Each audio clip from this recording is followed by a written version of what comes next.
La semana pasada, luego de un paréntesis sin estudiar la doctrina del Espíritu Santo, regresamos y dimos un repaso de lo que hemos visto hasta ahora.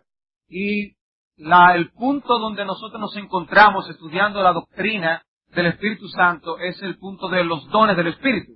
Hablamos acerca de los dones del Espíritu y vimos pertinente enfocarnos en algunos en particular que son motivo de controversias y de luchas. Y por eso estudiamos el don de profecía y entendemos conveniente igualmente tratar el don de lenguas que haremos en la tarde de hoy. El don de lenguas. Y al considerar el don de lenguas es bueno uno preguntarse, ¿para qué se dio el don de lenguas? ¿Qué es el don de lenguas? Hay debates, conflictos interdenominacionales con respecto al tema de las lenguas. Pero entre todas las cosas que podamos discutir y hablar acerca de este tema, ¿para qué se dio el don de lenguas? ¿Tenemos nosotros una idea de su propósito? Entender su propósito es parte esencial de nosotros poder explicar este don a la luz de las Escrituras. Poder tener un entendimiento claro. Y es uno de mis propósitos, poder nosotros estar equipados para evaluar y analizar aún lo que está ocurriendo allá afuera. Tener una perspectiva bíblica acerca de este don. De comienzo, quiero manifestar que he utilizado grandemente la palabra final del siervo de Dios, O. Palmer Robertson. Lo mismo que un sermón que él predicara acerca de este tema. Creo que es una de las personas que con mayor claridad, a mi entender, tratan el tema con un enfoque bíblico y por eso, sin ningún tipo de vergüenza, expongo aquí que estoy descansando grandemente en lo que este siervo de Dios ha expuesto. Yo leyéndolo y estudiándolo, le decía, yo no puedo explicarlo de una forma más sencilla y duradera en sus resultados que como este siervo de Dios lo ha puesto. Es un bosquejo sencillo y que espero el Señor utilice para ayudarnos a tener un entendimiento más claro, dar una explicación acerca de este don. Pero antes de nosotros adentrarnos a ver este bosquejo, quisiera que ustedes abrieran sus Biblias en Isaías, capítulo 28. Pastor, y no vamos a hablar del don de lenguas. ¿Qué hacemos yendo al Antiguo Testamento? Bueno, precisamente, quiero ir al Antiguo Testamento para citar el texto que Pablo cita en 1 Corintios capítulo 14, tratando precisamente este tema. Es de este capítulo de Isaías que él cita. Y vamos a leer a partir del versículo 9 de Isaías 28. Dice la palabra de Dios, ¿a quién se enseñará ciencia o a quién se hará entender doctrina? ¿A los destetados? ¿A los arrancados de los pechos? Porque mandamiento tras mandamiento, mandato sobre mandato, renglón tras renglón, línea sobre línea, un poquito allí, otro poquito allá, porque en lengua de tartamudos y en extraña lengua hablará a este pueblo, a los cuales él dijo, este es el reposo, dad reposo al cansado, y este es el refrigerio, mas no quisieron oír. La palabra pues de Jehová les será mandamiento tras mandamiento, mandato tras sobre mandato, renglón tras renglón, línea sobre línea, un poquito allí, otro poquito allá, hasta que vayan y caigan de espaldas y sean quebrantados, enlazados y presos. Por tanto, varones, burladores que gobernáis a este pueblo que está en Jerusalén, oíd la palabra de Jehová. Por cuanto habéis dicho, pacto tenemos hecho con la muerte, e hicimos convenio con el Seol. Cuando pase el turbión del azote, no llegará a nosotros, porque hemos puesto nuestro refugio en la mentira, y en la falsedad nos esconderemos. Por tanto, Jehová el Señor dice así, he aquí que yo he puesto en Sión por fundamento una piedra probada, angular, preciosa, de cimiento estable. El que creyere, no se apresure, y ajustaré el juicio a cordel, y a nivel la justicia, y a granizo barrerá el refugio de la mentira, y aguas arrollarán el escondrijo.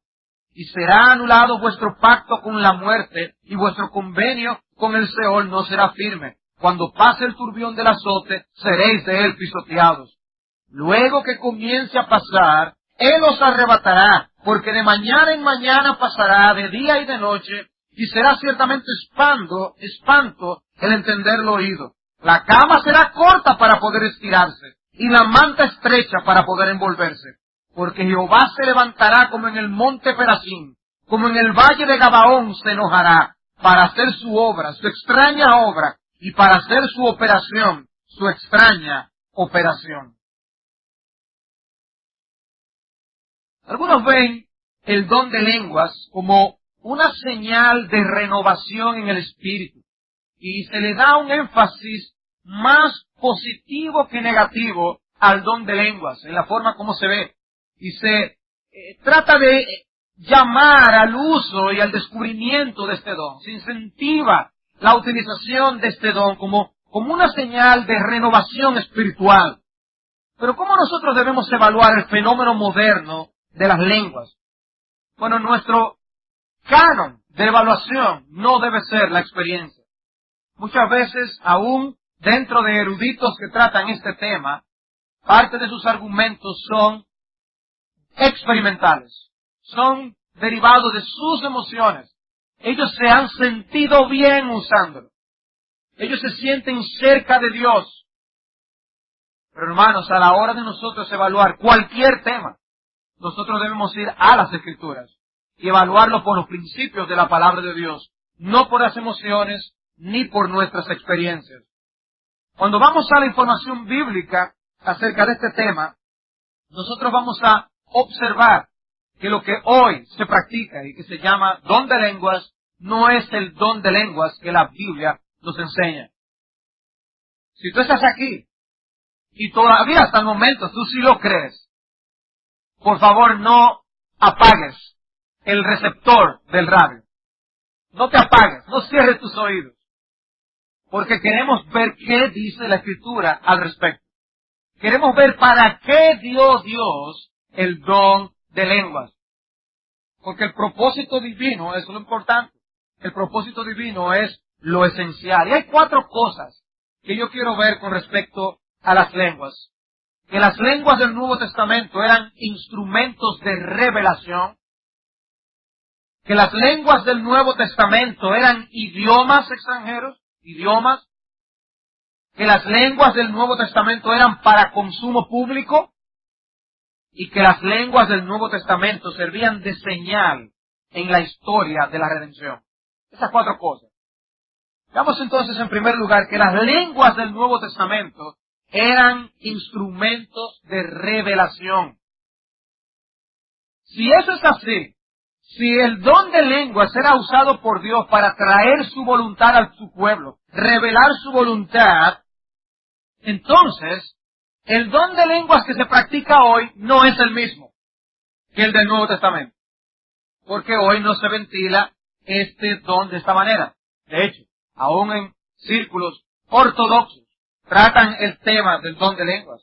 Y ellos sencillamente argumentan que, así como veíamos con respecto al don de profecía, no es un don de revelación. No es que estamos dando o está llegando un mensaje infalible. No es que está llegando una profecía a nivel de palabra de Dios. Pero cuando estudiamos el don de profecía, demostramos que la profecía en las Escrituras es equiparada a las Escrituras. El don de profecía era revelatorio. Dios revelaba su voluntad a su pueblo. Y era algo que ataba tanto la conciencia como hoy la palabra de Dios. Pues lo mismo ocurre con el don de lenguas. Y se dice entonces que el don de lenguas no es un don de revelación. Y por eso tratan aún de confinarlo a un uso privado. Para decir, es algo que yo hago en mi devocional, es algo que yo uso de una manera particular. Vamos a 1 Corintios capítulo 14. 1 Corintios capítulo 14. Un capítulo obligado al que hay que dirigirse si nosotros vamos a estudiar este tema. Uno de los versículos que se utilizan para tratar este tema es en el capítulo 14, versículo 2, para decir cómo el don de lenguas no eran idiomas, sino son cosas ininteligibles. Dice el versículo 2, porque el que habla en lenguas no habla a los hombres, sino a Dios, pues nadie le entiende, aunque por el Espíritu habla misterios. Dice, ¿no ves ahí? Ahí está, dice que es alguien que no habla a los hombres, sino que habla a Dios. Pues nadie le entiende. Bueno, no solamente eso es claramente contrario a lo que nosotros encontramos en el libro de Hechos, cuando se utilizaba el don de lenguas, y allí la gente le entendía, sino que vamos a descubrir más adelante cómo en este libro mismo, en este capítulo mismo del apóstol Pablo, él da instrucciones específicas de utilizar el don de lenguas para edificación por medio de la interpretación. O sea que sí, el don de lenguas tenía un fin de edificación. Pero se dice, el que habla por el Espíritu habla misterios. ¿Qué significa eso? ¿Qué es un misterio en la palabra de Dios? Cuando estudiamos los textos en los que esta palabra aparece, descubrimos que un misterio es una verdad acerca de Dios, del plan de redención, que una vez estuvo velado, pero que ahora es revelado. Vez tras vez en el Nuevo Testamento nos encontramos con esto. En el contexto del nuevo pacto, un misterio es un fenómeno de revelación. Es algo que no conocía el pueblo de Dios hasta que Dios quiso revelarlo. Se utiliza más de 20 veces en el Nuevo Testamento. Y Pablo es quien más hace referencia a este vocablo. El apóstol Pablo. Cristo lo mencionó también, cuando en Mateo capítulo 13, versículo 11, dice, a vosotros os he dado saber los misterios del reino de los cielos, mas a ellos no es dado. Pero es algo que ya es comunicado a sus apóstoles. Dice, a vosotros les doy a conocer los misterios. Algo que no era conocido, a ustedes se los he dado a conocer. Romanos 11, 25. Porque no quiero, hermanos, que ignoréis no ignoréis este misterio, para que no seáis arrogantes en cuanto a vosotros mismos, que ha acontecido a Israel endurecimiento en parte, hasta que haya entrado la plenitud de los gentiles. Pero él mismo explica, él mismo da información de revelación divina, información acerca de los tiempos del fin y su plan para con su pueblo. En Romanos 16, versículos 25 y 26, dice, y al que puede confirmaros según mi evangelio y la predicación de Jesucristo según la revelación del misterio que se ha mantenido oculto desde tiempos antiguos, pero que ha sido manifestado ahora y que por las escrituras de los profetas, según el mandamiento del Dios eterno, se ha dado a conocer a todas las gentes para que obedezcan a la fe. Este misterio ahora es dado a conocer para que el pueblo obedezca. Es una revelación divina de la voluntad de Dios. Misterio oculto hasta un punto, cuando ya Dios lo quiso dar a conocer. Primero a los Corintios 2, el mismo libro en el que aparece nuestro tema. Mas hablamos sabiduría de Dios en misterio, la sabiduría oculta la cual Dios predestinó antes de los siglos para su gloria. Para nuestra gloria, dice él. Pero el punto es que está diciendo, esta sabiduría estaba oculta. Es un misterio. Y ahora se nos revela a nosotros. ¿Cuál? El plan de redención. Capítulo 4, versículo 1. Tengan los hombres por servidores de Cristo y administradores de los misterios de Dios. ¿Qué son los predicadores? Administradores de los misterios de Dios. Ahora una pregunta. Ese predicador que anuncia los misterios de Dios, ¿entiende esos misterios antes de predicarlos? Tiene que entenderlos. Él no puede predicar de algo que él no entiende. Él es un administrador, porque él ahora es puesto por Dios para dar a enseñar esos misterios. Primero a los Corintios 15, 51, aquí os digo un misterio, no todos dormiremos, pero todos seremos transformados. Ya lo dijo el misterio. Ya dejó de ser misterio. Ya dio la información. Y así mismo Efesios capítulo 1 nos dio a conocer el misterio de su voluntad. Efesios capítulo 3, por revelación me fue declarado el misterio. Efesios capítulo 3, versículos 8 y 9 también. Aclarar a todos cuál sea la dispensación del misterio escondido desde los siglos en Dios. En el capítulo 6, oren por mí para que me sea dado de nuevo para nosotros predicar el misterio del Evangelio. Vez tras vez, La palabra misterio, mostrando algo oculto hasta que Dios lo quiso revelar. ¿Qué son las lenguas? Dice el apóstol Pablo. Por medio de las lenguas habla misterios, no disparates, no bla bla bla, sino misterios. Voluntad de Dios revelada de algo que hasta el momento había estado oculto. Porque eran días de revelación. Y así como enseñamos que el don de profecía estaba vigente en esos días, y Dios levantaba profetas de entre el pueblo que no tenía la palabra de Dios, para expresar la voluntad de Dios a su pueblo, asimismo el don de lenguas fue utilizado por Dios para revelar voluntad divina en medio de su pueblo en aquel entonces. Entonces ese texto en 1 Corintios capítulo 14 confirma que el don de lenguas era un instrumento de revelación. Si vuelven una vez más allí a 1 Corintios capítulo 14, dice en el versículo 4, el que habla en lengua extraña, a sí mismo se edifica. Pero el que profetiza, edifica a la iglesia. Así que, quisiera que todos vosotros hablaseis en lenguas, pero más que profetizaseis.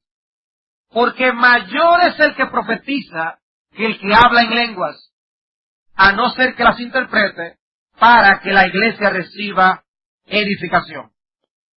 Lo que quiero que vean aquí en este punto es que para Pablo la profecía y las lenguas interpretadas eran equivalentes. Profecía, lenguas interpretadas eran equivalentes. Por eso él dice, el que habla en lengua extraña, a sí mismo se edifica, porque el que habla lo entiende. No es que él está hablando cosas que él no entiende. Solamente él puede edificarse. Pero dice Pablo, el propósito no es la edificación personal. El propósito es la edificación del cuerpo. Por lo tanto, dice él, yo quisiera que todos hablasen en lenguas, pero más que profetizasen. Porque dice, el que profetiza es mayor que el que habla en lenguas. A no ser que las interprete. Porque cuando las interpreta, ¿qué ocurre? Es el mismo órgano de revelación. Lengua interpretada y profecía, comunicación de la voluntad de Dios revelada. Entraba al mismo punto. ¿Y cómo edifican las profecías? ¿Cómo edifica la profecía? Permítame citar aquí a Palmer Robertson. Dice él, ¿qué exactamente era lo que edificaba del don de profecía? ¿Eran las sensaciones creadas por la voz del profeta lo que edificaba? ¿Ustedes recuerdan a esas personas que decían que Whitefield predicaba de tal manera que hasta decir la palabra Mesopotamia y pronunciarla edificaba? Eso era la gente exagerando, lo gran predicador que fue Whitefield. Pero él pregunta a Palmer Robertson, ¿qué es lo que edifica en la profecía? Las sensaciones de la voz del profeta. ¡Wow! ¡Qué tono de voz! ¿Eran las vibraciones físicas en los oídos de los oyentes lo que edificaba? ¿O era la emoción experimentada por el profeta mismo lo que de alguna manera tenía el efecto de edificar a sus oyentes? Viendo cómo eso edificaba al que hablaba, inspiraba al que estaba oyendo y también se sentía edificado. Dice él, no. No eran las sensaciones del oído en sí mismas las que edificaban a los creyentes en su santísima fe. Era el entendimiento de la verdad de Dios traído por una revelación por medio de la profecía lo que edificaba. Por la comunicación de la verdad que podía ser entendida y creída, los oyentes eran edificados en su fe. ¿Cómo edificaba la profecía? Tenía que haber un entendimiento. Ok, tú dices esto y esto y esto. Dios por eso escoge dones verbales para la comunicación de su verdad. No eran menos dones gráficos. Dones verbales con palabras que tienen un valor y un significado. Y las personas eran edificadas interpretando correctamente un mensaje verbal que llegaba a sus mentes. De la misma manera con las lenguas. Cuando eran interpretadas las lenguas, eran entendidas y edificaban. El observar a alguien, el ver a alguien hablando en lenguas, no edificaban en sí. No causaban una vibración en el ambiente por medio de la cual, por ósmosis, todos nosotros nos edificamos. No. Venía a través de la mente que Dios nos ha dado para comunicarse con nosotros. Dios creó al hombre con la capacidad de entendimiento, una mente capaz de razonar. Dios nos ha hecho seres capaces de comunicarnos y Él se comunica con nosotros. ¿Y qué usa Dios? ¿El lenguaje? Dios usa el lenguaje. Y así usó la profecía, así usó el don de lenguas. Si aquel que escuchaba el mensaje lo oía en su propio idioma, se edificaba. Si en la iglesia había quien interpretara las lenguas, se edificaba. Porque el propósito era la edificación. Pero ¿cómo venía esa edificación? Por el entendimiento. Por medio del entendimiento. Ahora bien, el texto dice, el que habla en lengua extraña a sí mismo se edifica. ¿Cómo se edificaba a sí mismo esta persona? El que hablaba. Por el entendimiento de la verdad. Por el entendimiento de la verdad. No solo los que oían. El que hablaba podía ser edificado si él entendía lo que estaba diciendo. Si no lo entendía, no iba a recibir edificación. Porque el entendimiento es lo que nos permite la edificación personal. Y créanme, en este punto, hombres muy serios, estudiando las Escrituras, hombres a quienes consultamos en sus comentarios para recibir luz en muchos aspectos, que nos son ejemplos de exégesis en montones de textos.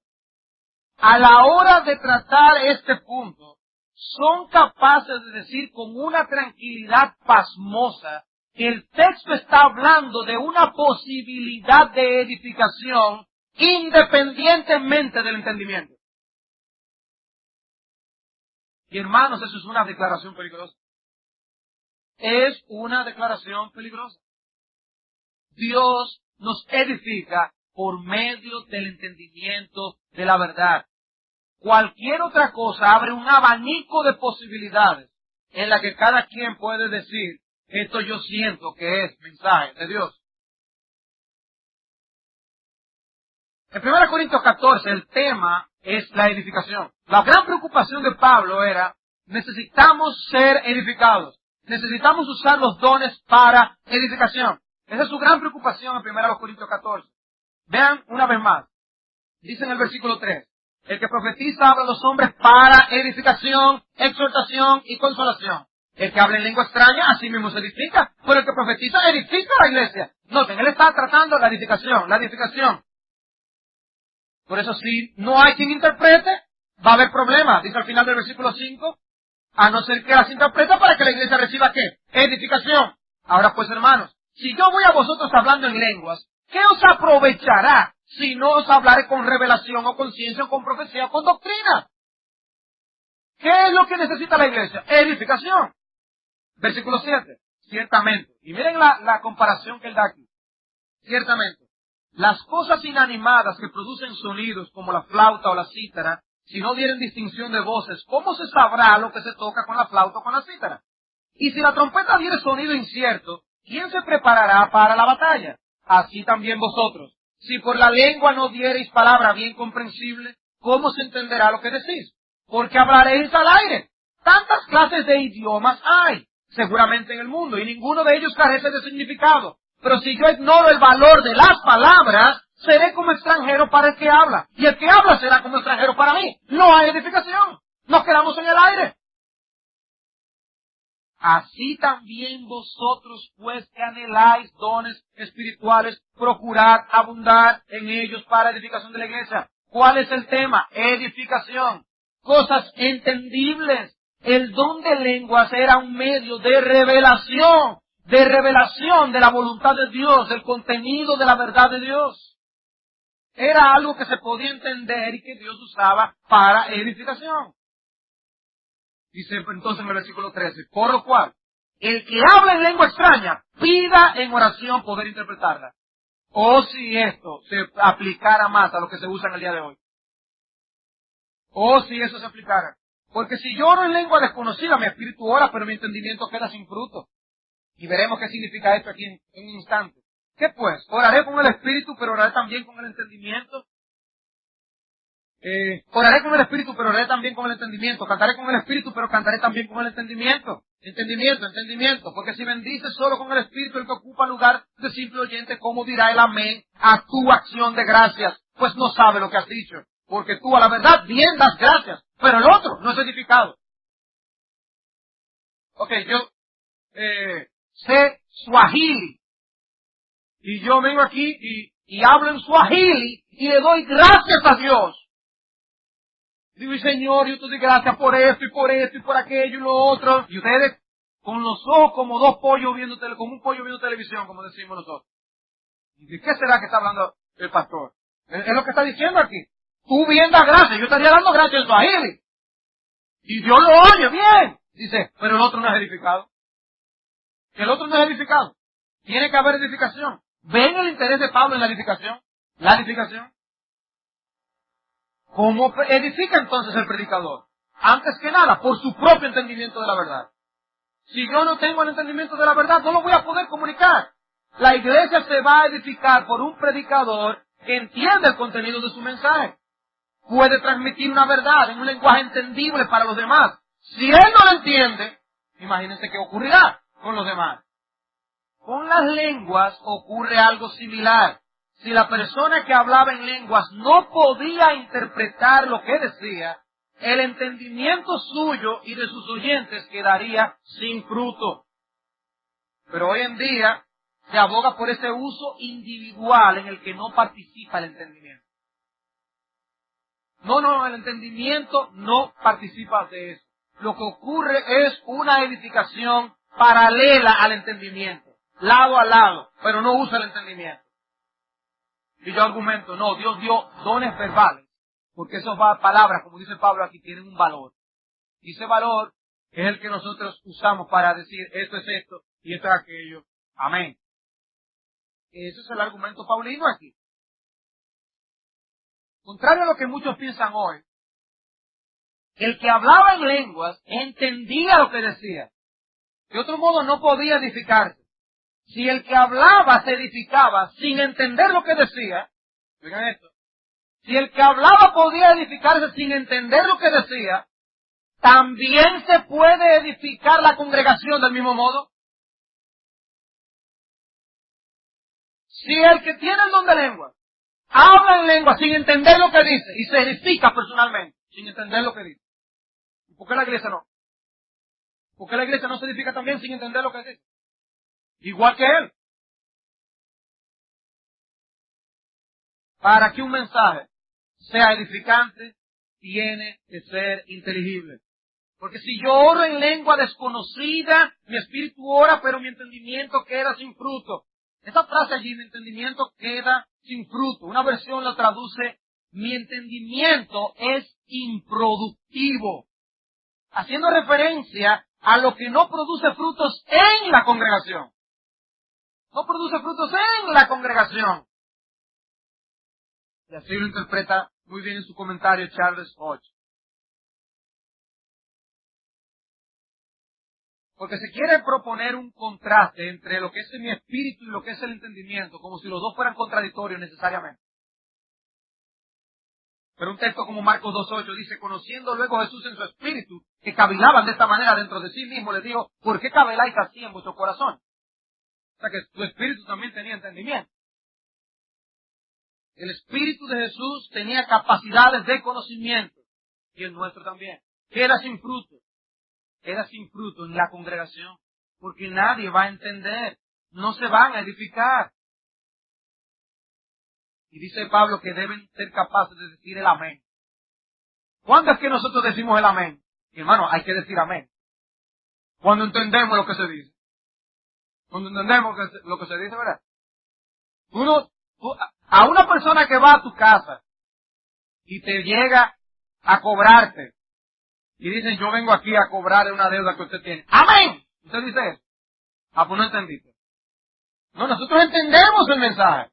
Entendemos una verdad y decimos amén a algo. Amén, entiendo el asunto. Y digo amén, y ese es el contexto que él está diciendo allí. La transformación de los creyentes, según Romanos 12:2, es por la renovación del entendimiento. La renovación del entendimiento. Dice Robertson, se ha pretendido que la intención de Pablo es describir un don verbal que edifica al interlocutor a pesar de su falta de entendimiento, pero que no puede edificar al oyente. Pero la evidencia apunta en otra dirección. El interlocutor da gracias correctamente porque entiende la declaración, que es inspirada divinamente, aunque venga a él en un idioma que nunca ha estudiado. Pero la declaración queda sin fruto de santificación entre la audiencia porque no es entendida por ellos. Y dice Pablo, así que quisiera que todos vosotros hablaseis en lenguas, pero más que profetizaseis. ¿Para qué? Para que haya revelación de Dios, conocimiento de la voluntad de Dios. ¿Y para qué Dios dio la profecía? Para comunicar su verdad. ¿Para qué Dios es el Dios de lenguas? Para comunicar su verdad igualmente. Ese es el punto.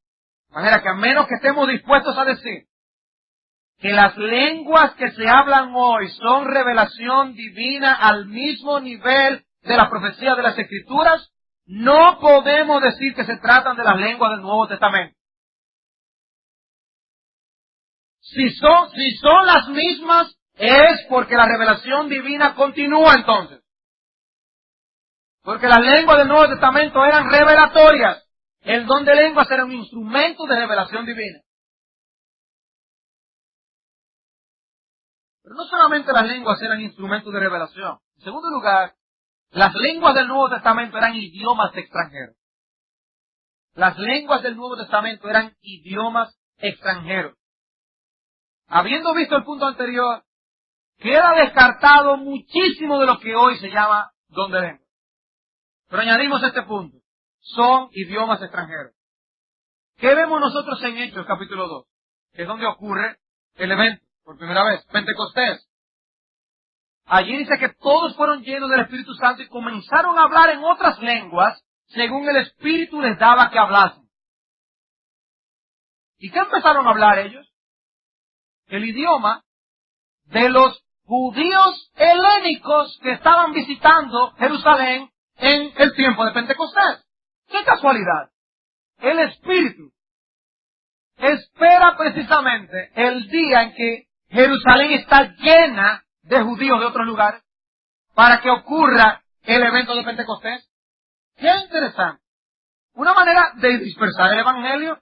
Dice Hechos capítulo 2, versículo 5, moraban entonces en Jerusalén judíos varones piadosos de todas las naciones bajo el cielo.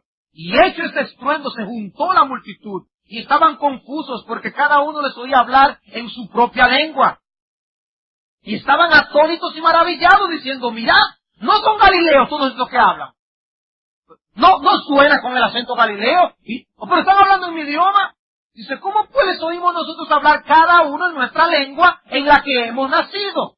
Partos, medos, elamitas y los que habitamos en Mesopotamia, en Judea, en Capadocia, en el Ponto, en Asia, en Frigia, en Panfilia, en Egipto, en las regiones de África, más allá de Cirene, y romanos aquí residentes, tantos judíos como prosélitos, cretenses y árabes, les oímos hablar en nuestras lenguas las maravillas de Dios. Y estaban todos atónitos y perplejos, diciéndose unos a otros, ¿qué quiere decir esto? Y hermanos, esta pregunta es importante. ¿Qué quiere decir esto? ¿Qué quiere decir que ahora vengan estas personas a hablar en nuestro idioma? ¿Tiene eso algún significado? Yo comenzaba el sermón diciendo, ¿cuál es el propósito de las lenguas? Allí llegaremos. Allí llegaremos. El Nuevo Testamento no tiene ninguna sugerencia de que las lenguas que se mencionan en Corinto fueran diferentes a las de Pentecostés. Antes lo que encontramos es una evidencia distinta. Es algo que revela lo contrario. El mismo fenómeno ocurre en Hechos capítulo 10. Precisamente, coincidencialmente, nos tocó en la clase del libro de Hechos esta mañana en la escuela dominical estudiar el capítulo 10 del libro de los Hechos. ¿Y qué nosotros nos encontramos allí? Nos encontramos con la conversión del primer gentil. Dios habla a Cornelio, Dios habla a Pedro, los reúne y Pedro es testigo de cómo el Evangelio llega a los gentiles. ¿Y qué ocurre? Ocurre una experiencia muy parecida a la que el mismo Pedro vivió en Hechos capítulo 2. Qué interesante. Dice en Hechos 10, mientras aún hablaba Pedro estas palabras, el Espíritu Santo cayó sobre todos los que oían el discurso. Y los fieles de la circuncisión que habían venido con Pedro se quedaron atónitos de que también sobre los gentiles se derramase el don del Espíritu Santo, porque los oían que hablaban en lenguas y que magnificaban a Dios. Entonces Pedro respondió, ¿puede acaso alguno impedir el agua para que sean bautizados estos que han recibido el Espíritu Santo también como nosotros? ¿Qué es lo que está diciendo Pedro? La experiencia de Hechos 2 que tuvimos nosotros y la experiencia de ellos en Hechos capítulo 10 es la misma. Es una continuación del mismo evento. Es el cumplimiento de la promesa en Hechos 1:8, donde el Evangelio comenzaría siendo predicado en Jerusalén, en Judea, luego en Samaria, hasta lo último de la tierra. Era el cumplimiento de esto que estaba ocurriendo. Y allí debía haber un apóstol dando un sello de aprobación de lo que estaba ocurriendo en aquel lugar, para que no comenzara la iglesia de los centurianos, porque Cornelio era un centurión. No, era la misma iglesia de Jesucristo, que ahora estaba siendo alcanzada por el glorioso evangelio del Señor. Llegamos al capítulo 11 de Hechos, ¿y qué nos encontramos? Con el apóstol Pedro haciendo un recuento de lo que le pasó cuando fue y visitó a Cornelio. Pero Lucas no sencillamente dice, bueno, y Pedro les contó todo lo que pasó. No. Pone a Pedro contando todo lo que pasó. Parece que tiene interés en que leamos lo que ocurrió realmente. Y cuando él evalúa lo que ocurre, dice en Hechos 11:15, y cuando comencé a hablar, cayó el Espíritu Santo sobre ellos también, como nosotros al principio. La misma experiencia de Hechos 2 es la misma experiencia que se vive en Hechos capítulo 10. De manera que las lenguas de Hechos 2 no son diferentes a las lenguas de Hechos 10. Son idiomas también. Son idiomas igualmente. Y en 1 Corintios 14 se usa la misma terminología. La misma terminología. No se cambia la terminología. Se asume que el lector que está leyendo Hechos y Corintios está leyendo lo mismo acerca del asunto. Dice en Hechos 2, y comenzaron a hablar en otras lenguas. Dice en 1 Corintios 14, en otras lenguas y con otros labios hablaré a este pueblo. El mismo lenguaje, casi idéntico en el idioma original. Sin aclaración alguna, de que no vayan a confundir que esto no es lo que ocurrió en aquel lugar. No, ningún tipo de aclaración.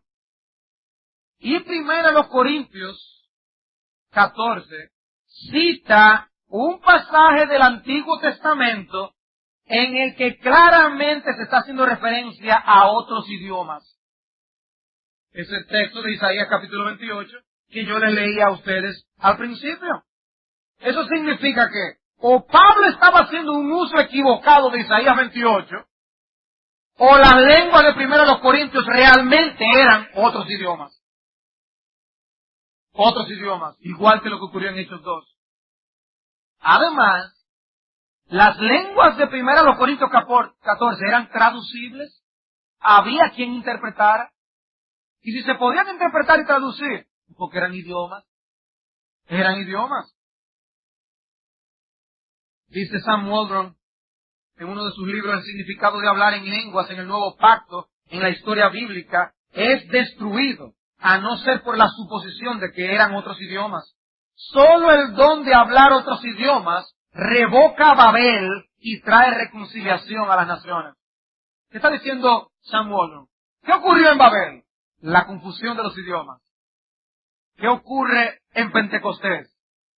Se trae ahora la unión de los pueblos que hablan diferentes idiomas en un mismo Cristo. La revocación de lo que ocurrió en Babel. Dice, solamente si las lenguas son idiomas, es que realmente sería una revocación. Las lenguas entonces de la época del Nuevo Testamento, en Hechos y en Corinto, eran idiomas extranjeros. Y este punto, amados hermanos, elimina casi la totalidad de lo que hoy se llama hablar en lenguas. Solo ese punto. Elimina casi la totalidad de lo que hoy se llama hablar en lenguas. No son idiomas. Algunos defensores del uso de las lenguas en el día de hoy, en su honestidad, llegan a reconocer que las lenguas del Nuevo Testamento eran idiomas y que las de hoy no son idiomas. Pero afirman, no obstante, que las de hoy son un don espiritual. Las de antes eran idiomas, las de hoy no. Pero las de hoy como quiera son un don. Dicen que las lenguas son una salida emocional que Dios le ha dado a la iglesia por las muchas presiones que maneja. Óyeme, tantas presiones que maneja, eso es como un escape para que no explote. Ahora, lo que tenemos que preguntarnos es si los hermanos de la iglesia primitiva no tenían un poco de presión. Un Pablo que vivía en naufragio, en peligro fuera de la iglesia, dentro de la iglesia, apedreado, que tienen que bajarlo por una canasta en el muro porque están persiguiéndolo. No era echándose fresco que estaban los apóstoles.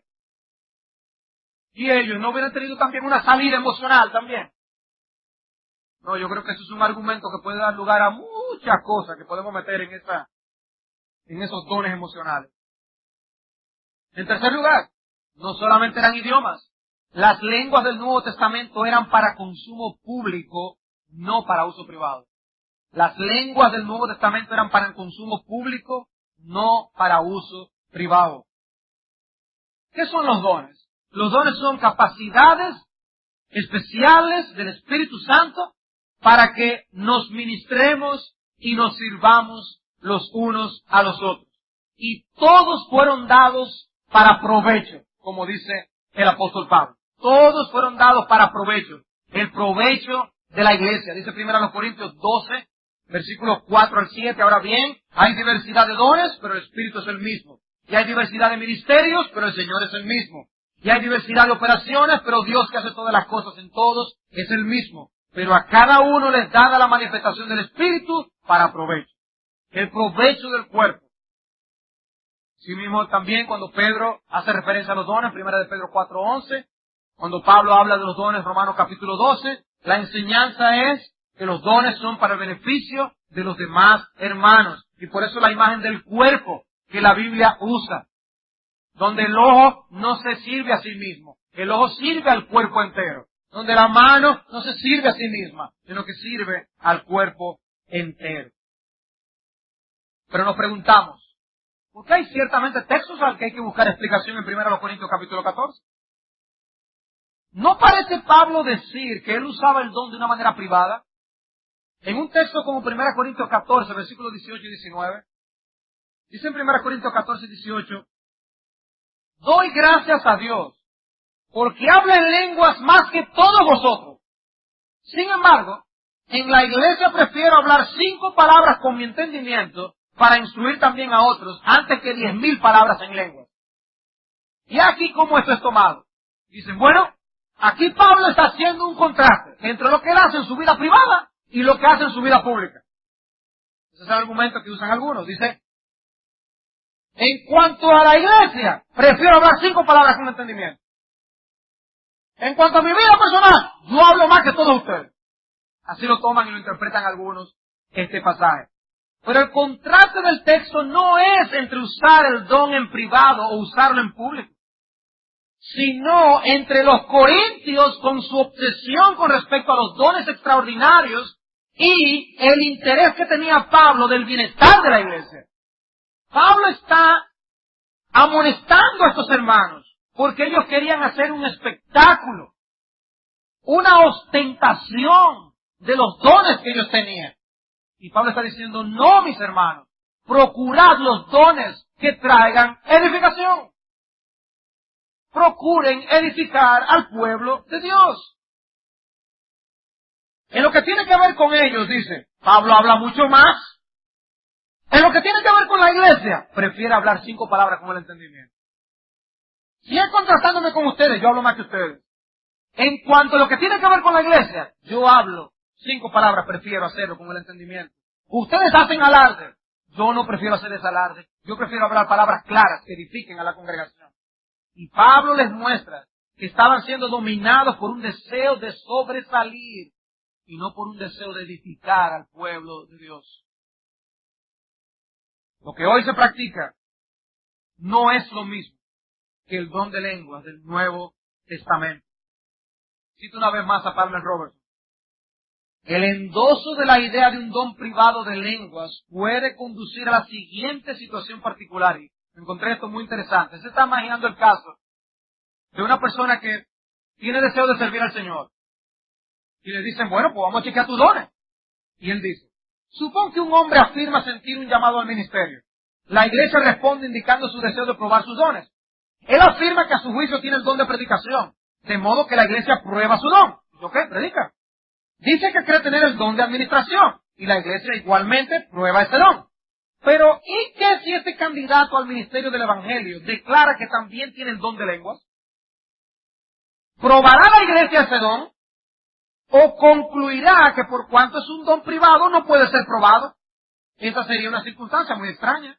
La persona concluye que posee un don diseñado para el cuerpo y sin embargo su don no se puede probar.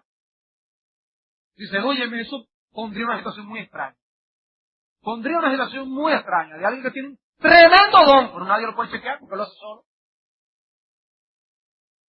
¿Y qué de 1 Corintios capítulo 14, versículo 28?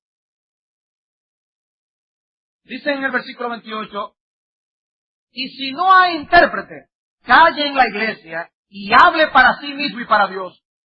Míralo ahí. Si no hay intérprete, que hable en lenguas para sí mismo y para Dios. Pero leamos el contexto. Versículo 27 al 29. Dice el versículo 27. Si habla alguno en lengua extraña, sea esto por 2 o a lo más 3, y por turno, y uno interprete. Si no hay intérprete, calle en la iglesia y hable para sí mismo y para Dios. Asimismo, los profetas hablen 2 o 3 y los demás juzguen. ¿Qué es lo que está haciendo Pablo aquí? Está regulando el uso de los dones en la iglesia. No solamente el don de lenguas, sino también el don de profecía. Noten que está hablando del don de profecía en el versículo 29. Asimismo, los profetas hablen 2 o 3 y los demás juzguen. Está poniendo orden. El espíritu de los profetas está sometido a los profetas. No empieza a hacer que ellos actúen como locos. Había un orden. ¿Qué es lo que se practica hoy en día? ¿Es este orden? ¿Son estas directrices? Hablan a lo sumo 3. Y en orden, uno a la vez. ¿Cómo es que ocurren las cosas? Es lo que nosotros vemos en el Nuevo Testamento, lo que está ocurriendo hoy en día. ¿Qué está hablando Pablo aquí? Él dice, el don de lengua, versículo 27, el don de profecía, versículo 29. Lo que está diciendo, si no hay quien interprete, calla y habla para ti mismo, para Dios. El hablar del versículo 27 es el hablar en lengua. El hablar del versículo 29 es el hablar profecía. El hablar del versículo 28 es orar. Calladito. Eso es lo que está diciendo. Son 3 hablar diferentes. Uno hablar en lengua, uno orar para Dios internamente y el otro hablar profecía. No está diciendo el versículo 28 que hable en lenguas para sí mismo y para Dios. El punto no es si utilizar el don de lenguas se debe usar en público o en privado, sino cuándo usarlo en la iglesia. Y la directriz es solo cuando haya un intérprete presente. Si no hay intérprete, dice que se calle. ¿Es eso lo que ocurre al día de hoy? ¿Es eso lo que ocurre al día de hoy? Muchos argumentos utilizados en el día de hoy se derivan, mis hermanos, de las experiencias. Y nosotros debemos juzgar las cosas por las Escrituras. Finalmente, las lenguas del Nuevo Testamento eran una señal. Las lenguas del Nuevo Testamento eran una señal. Y para mí este es el punto más glorioso y central. Dios había profetizado acerca del descenso del Espíritu en Pentecostés. Y cuando Pedro predica, después de lo que yo les narré ahorita, cuando son llenos del Espíritu y cada quien habla en lenguas, Pedro predica y él cita al profeta Joel. Y oigan lo que él dice. Dice en el versículo 16 de Hechos 2. Mas esto es lo dicho por el profeta Joel. Y en los postreros días, dice Dios, derramaré de mi espíritu sobre toda carne. y vuestros hijos y vuestras hijas profetizarán. Vuestros jóvenes verán visiones, y vuestros ancianos soñarán sueños. Y de cierto sobre mis siervos y sobre mis siervas, en aquellos días derramaré de mi espíritu, y profetizarán. ¿Notan ustedes lo que está haciendo el apóstol Pedro aquí? Él está citando un texto del Antiguo Testamento que habla de profecía para hablarlo como un cumplimiento del don de lenguas que ellos estaban experimentando. ¡Qué interesante! ¿Y yo les había dicho a ustedes? Que las lenguas interpretadas son equivalentes a la profecía. La profecía, el don de profecía era revelación de parte de Dios. Eran declaraciones inspiradas. No era algo inseguro decir, bueno, yo creo que puede ser que Dios me esté llamando a mí para irme a trabajar en Timbuktu. No. Eran declaraciones reales, infalibles, de parte de Dios que se cumplían. Eso era la profecía. Pues el don de lenguas, por igual, era equivalente a la profecía. Era equivalente a la profecía. Dice Pablo, que ellos profetizarán. ¿Y qué hicieron? Hablaron en lenguas. Hablaron en lenguas. En el Antiguo Testamento hay 3 referencias explícitas a las lenguas. Y siempre son explicaciones de que las lenguas eran una señal. Parte de una maldición que había en el pacto de Dios para con su pueblo Israel por su desobediencia. Si ustedes desobedecen, esto es lo que vendrá. En 1 Corintios 14, versículos 20 al 22, es cuando Pablo cita el texto de Isaías capítulo 28. De manera que quien hace la unión, la relación entre la profecía de Isaías 28 y el don de lenguas es el mismo apóstol Pablo. Dice él en 1 Corintios 14, 20, hermanos, no seáis niños en el modo de pensar, sino sed niños en la malicia, pero maduros en el modo de pensar.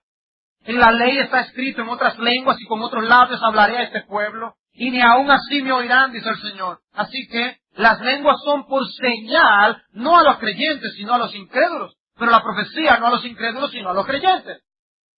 Dice, en la ley está escrito, en otras lenguas y en otros labios hablaré a este pueblo. Está citando la profecía de Isaías capítulo 28. Dice, y ni aun así me oirán, dice el Señor. Es un problema, un juicio, un problema causado por la desobediencia, la rebeldía del pueblo. Pero ¿cómo está tratando él en este tema con los corintios? Le está diciendo, ustedes están actuando como niños. Ustedes están actuando como niños. Le quieren hacer un despliegue del don. Uy, yo hablo más lengua que tú. Estaban actuando como niños. Dice Pablo, ¿tengo que tratarlos entonces como niños? Ustedes están usando el don como si fuera un juguete nuevo. Dice, no, las lenguas son una señal de juicio. Y corrobora su punto con la profecía de Isaías 28. Dice en Isaías 28, 9, ¿a quién se enseñará ciencia o a quién se hará entender doctrina? A los destetados, a los arrancados de los pechos. Dice, a los bebés. ¿Y cómo les hablamos a los bebés? O dice él, mandamiento tras mandamiento, palabra, mandato sobre mandato, renglón tras renglón, línea sobre línea, un poquito allí, otro poquito allá. Y lo interesante es leerlo como está en el original, que suena algo de niños, con un sonido de niños. ¿No nos vemos todos medio ridículos cuando estamos hablando con un bebé? Sobre todo ahora que la iglesia tiene varios bebés. Que si graban a uno, o uno mismo, o si uno mismo se ve en el espejo, yo creo que uno cambia a veces alguna de esas cosas. Pues su chiquito, voy a hablar. Bueno, dice, así es que hay que hablarle a ustedes. Renglón, renglón, renglón, línea tras línea, mandamiento tras mandamiento, como si fueran niños pequeños, está diciendo. Porque en lengua de tartamudos y en lengua extraña hablará este pueblo. El contexto de 1 Corintios es de niñez. El contexto de Isaías de niñez también. 2 contextos de niñez. Dios tratando de enseñar a niños, al pueblo de Israel, como luego le sucedería a los corintios. Estaban con niñerías y a causa de su inmadurez Dios tendría que hablarles como a niños pequeños. Directriz tras directriz. Tienes que recoge tu juguete. Sí, arregla la cama, pon el vaso en su sitio. Dice, yo tengo que tratarlos a ustedes como niños. Eso es lo que le está diciendo Dios. Ya no querían escuchar a Dios. Cuando Dios les hablaba claramente, entonces Dios dijo, lo haré en otros idiomas. Lo haré en otros idiomas. Las lenguas eran una señal de juicio para el pueblo de Israel. Lo que Isaías está diciendo es que la hora del juicio había llegado para el pueblo de Israel. Con una nación impenitente, ellos iban a tener que escuchar entonces a Babilonia, hablar por sus calles en un idioma extranjero. Y así como nosotros podemos hablarle a un bebé que no entiende lo que estamos diciéndole, nosotros sabemos que muchos de ellos entienden algunas de las cosas que dicen, pero imagínense a un bebé que no sabe idioma alguno. Tómate tu lechita, porque fíjate que dice que Dios te cuido. ¿Qué es lo que le está escuchando realmente? Dice, así mismo estaba el pueblo escuchando lo que Dios le estaba diciendo. No le estaba prestando atención. Dice, un nuevo Babel ocurrirá con ustedes. Les voy a confundir las lenguas. ¿Cómo? Les voy a traer un pueblo enemigo que se ponga a hablar la lengua extranjera en vuestra propia tierra. Y Pablo une este texto de Isaías con el fenómeno de las lenguas en el Nuevo Testamento. Ya Moisés había hablado de este fenómeno. Isaías escribe en el siglo 8 a.C. Pero vámonos al siglo 15 a.C. Moisés dice en Deuteronomio capítulo 28, versículo 49. Jehová traerá contra ti una nación de lejos, del extremo de la tierra, que vuele como águila, nación cuya lengua no entiendas. Como águila. Una imagen utilizada en los profetas para hablar de Babilonia. Isaías habla de Babilonia. Moisés en Deuteronomio habla de esa profecía. Y una vez más, en un contexto de juicio, las maldiciones sobre el pueblo por desobedecer la ley de Dios. Pero lo mismo hace Jeremías en Jeremías 5:15. He aquí yo traigo sobre vosotros gente de lejos, oh casa de Israel, dice Jehová, gente robusta, gente antigua, cuya lengua ignorarás y no entenderás lo que hablare. Desde Moisés hasta Isaías, hasta Jeremías, el mensaje de las lenguas es el mismo. Juicio por haber desoído la palabra de Dios. Las lenguas eran una señal de juicio. Así que las lenguas, dice Pablo, son por señal, no a los creyentes, sino a los incrédulos. Pero la profecía, no a los incrédulos, sino a los creyentes. Por eso Cristo decía, yo a este pueblo le voy a hablar por medio de parábolas, pero a ustedes se los voy a decir claramente. El mismo principio. Las lenguas no eran un fin en sí mismo.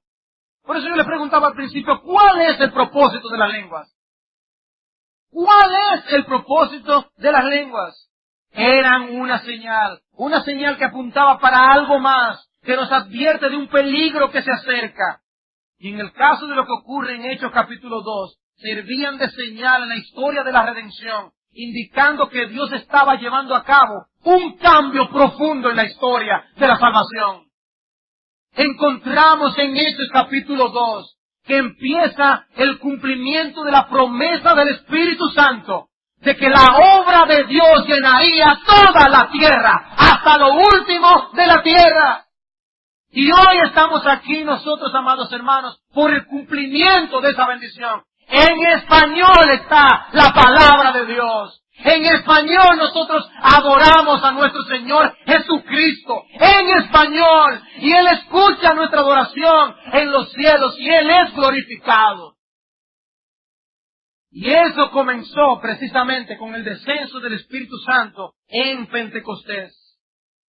Decía Cristo a los fariseos, os digo que el reino de Dios será quitado de vosotros y será dado a gente que produzca los frutos de Él. ¡Qué bendición! Las lenguas jugaron un papel crucial en la historia de la redención. Marcaron la transición hasta el alcance mundial del Evangelio.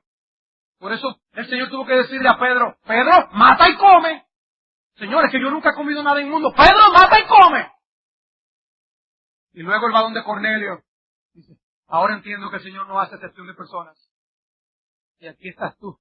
Y aquí estoy yo, por la misericordia de Dios. La señal ya cumplió su cometido. Ya la señal cumplió su cometido. Las lenguas marcaron la universalidad del Evangelio. Marcaron un cambio de dirección en el camino. Ya no tiene sentido seguir mirando la señal. Es como que tú vayas por la carretera y veas un letrero que te diga, se acerca una curva peligrosa. Después que tú la pasaste, no te devuelvas a leerla de nuevo. No te devuelvas, no hay que devolverse. Era una señal importante en el momento de la transición del Evangelio, donde el cristianismo vino de ser algo esencialmente judío a ser algo universal. Ya, ahora judíos y gentiles están incluidos. No necesitamos la señal del don de lenguas. Lo que la iglesia necesita es continuar haciendo uso del Evangelio, proclamando fiel y claramente la verdad de Dios, la verdad de la salvación solamente en Jesucristo. Eso necesita hacer la iglesia. La iglesia no necesita pseudo profetismo. La iglesia no necesita pseudo lenguas. Lo que la iglesia necesita es proclamar claramente el misterio que ya ha sido revelado en Jesucristo. Dos ideas para concluir. Para mí, yo les decía a los pastores antes de venir aquí, comencé con renuencia a estudiar el tema y terminé entusiasmado. Vino a mi mente Apocalipsis capítulo 5 y Apocalipsis capítulo 7. De que allá en el reino de los cielos habrá gente de toda tribu, de toda lengua y toda nación. ¿Qué son las lenguas? Una señal de que el corazón de Dios es grande, grande, para abarcar a gente de toda la humanidad, de todas las épocas. Eso debe animarnos, hermanos, para reclamar lo que es nuestro en Cristo Jesús en el mundo entero y predicar el Evangelio. Pero también es una palabra de advertencia. ¿Por qué le pasó lo que le pasó a Israel? Porque desoyó la palabra de Dios. Hermano, no podemos jugar con Dios. Dios habla y Dios habla. Pero si tú no prestas oídos, no pienses que eso no tendrá consecuencias. No pienses que eso no tendrá consecuencias. Porque como Dios trató con su pueblo de Israel, puede llegar el momento que Cristo diga, cuando me dijeron que me vaya de los contornos, me iré y no volveré. Y tú sufrirás las consecuencias. He aquí un tiempo de misericordia. He aquí la oportunidad de oro para alcanzar a Jesucristo y el perdón de todos tus pecados. ¿Por qué desperdiciarnos por lo que nos hace? ¿Por qué? Ven a Cristo y vivirás eternamente y para ti. Vamos. Padre, te damos muchas gracias por tu palabra. Te damos muchas gracias por la bendición que es escuchar de tu corazón por los perdidos, aún para atraer a los lejanos, a un pueblo lejano, ajeno al pacto y a las promesas que tú has traído con cuerdas de amor por medio de tu Santo Espíritu. Padre, gracias. Gracias, Señor, por el Evangelio. Gracias por el perdón de nuestros pecados. Gracias por llegar a lugares tan lejanos, desde Jerusalén hasta la República Dominicana. Bendito sea tu nombre. Salva a aquellos que están entre nosotros que no te conocen. Ten de ellos piedad y misericordia. En Cristo Jesús.